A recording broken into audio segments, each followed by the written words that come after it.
한동훈 대표 경선 과정에서의 이 상처를 봉합하겠다 이런 의지도 적극적으로 드러내고 있습니다. 어제 대표 수락 연설에서부터 이 부분을 강조를 했고요. 또 그 과정에서는 박근혜 전 대통령의 과거 발언도 인용했습니다.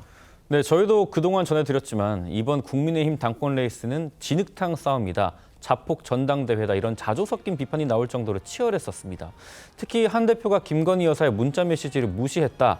나경원 의원이 본인이 연루된 사건의 공소 취소를 부탁했다는 등 이 폭로성 공방까지 벌어지면서 당권 주자들 모두가 정치적인 내상을 입었다는 평가도 나왔습니다. 때문에 경선으로 인한 상처가 하루아침에 봉합되기는 좀 어려울 거라는 전망이 나오는데요.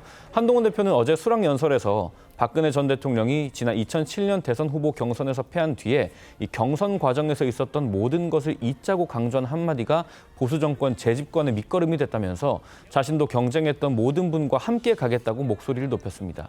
또 어제 전당대회에는 윤석열 대통령도 참석을 해서 축사를 통해 화합과 결속을 강조했는데요. 어제 전당대회에서 화합의 방점을 찍었던 윤 대통령과 한 대표 목소리까지 이어서 들어보겠습니다. 우리는 한 배를 탄 운명 공동체이고 우리는 하나입니다. 2007년에 대선 후보 경선에서 패하셨던 박근혜 전 대통령께서는 경선 과정의 모든 일을 잊자, 하루아침에 잊을 수 없다면 며칠, 몇 날이 걸려서라도 잊자라고 말씀하셨습니다. 그 한마디가 치열했던 경선 과정의 균열을 메우고 상처를 봉합하는 한마디가 됐습니다. 함께 경쟁했던 모든 분들과 함께 가겠습니다. 들으신 것처럼 한동훈 대표 함께 경쟁했던 모든 분과 함께 가겠다 이렇게 천명했는데요.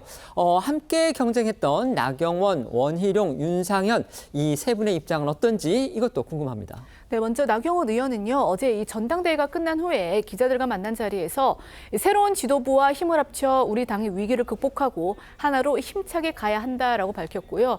이 한 대표가 벌였던 이 네거티브 공반전 역시 검증 과정으로서 이 서로 보완해가는 계기가 될 것이다라고 평가를 했습니다. 나 의원은 또 이 SNS 글을 통해선 이 한 대표와 최고위원 당선자들을 축하를 했습니다.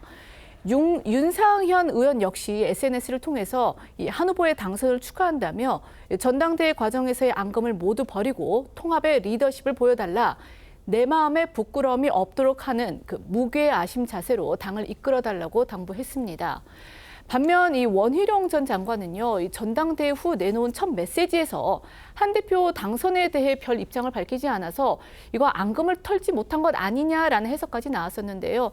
이 원 전 장관은 이 자신이 부족한 탓에 당원 동지 여러분의 마음을 충분히 얻지 못했다고 자평을 하면서 그러나 특검과 탄핵은 반드시 막아야 한다고 했습니다. 이 해병대원 특검법 발의를 내세웠던 한 대표의 공약을 재차 지적한 메시지로 읽히기도 합니다.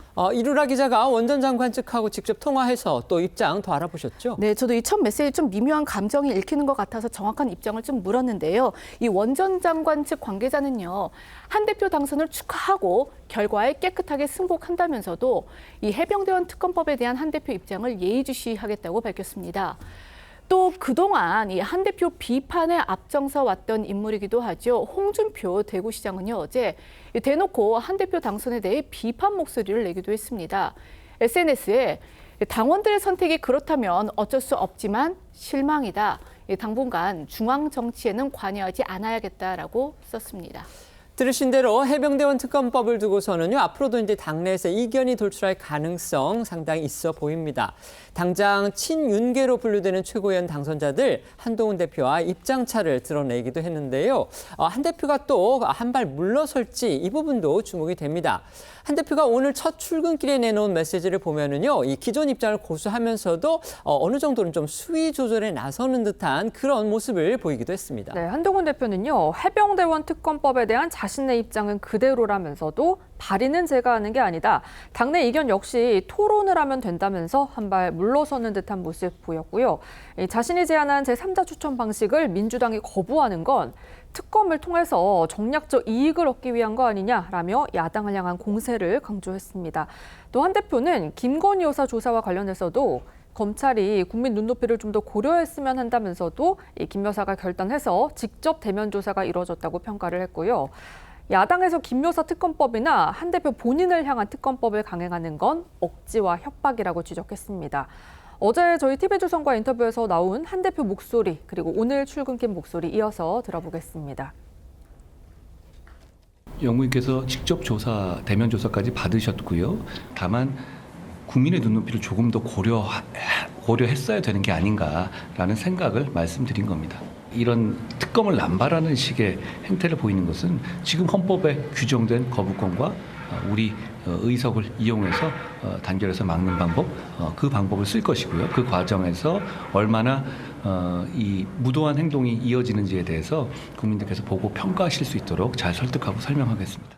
제3자 특검법은 발의를 하시는 뜻은 변함이 없으시다고 이해합니까? 제 입장은 달라진 게 없습니다. 그리고 이재명 대표께서 제 제안을 그냥 거절하셨던데 저는 오히려 그 이유를 묻고 싶은데요. 다만 아까 전에 앵커 말씀하신 대로 이 해병대원 특검법이나 김건희 여사 수사 등과 관련해서 이 친윤계와 한 대표 간의 온도차가 감지되고 있는데요. 친윤계로 분류되는 김재원 최고위원은 오늘 오전 라디오 인터뷰에서 이 해병대원 특검법과 관련해서 당대표와 원내대표의 의사가 다를 경우 원내대표 의사가 우선시되고 의총에서 결정을 하게 되어 있다라고 언급을 했는데요. 또 한 대표가 이 김 여사 조사에 대해서 국민 눈높이를 고려했어야 한다고 언급한 것에 대해서는 이 국민 눈높이라는 추상적 언어로 모든 걸 해결하기는 어렵다고 했습니다.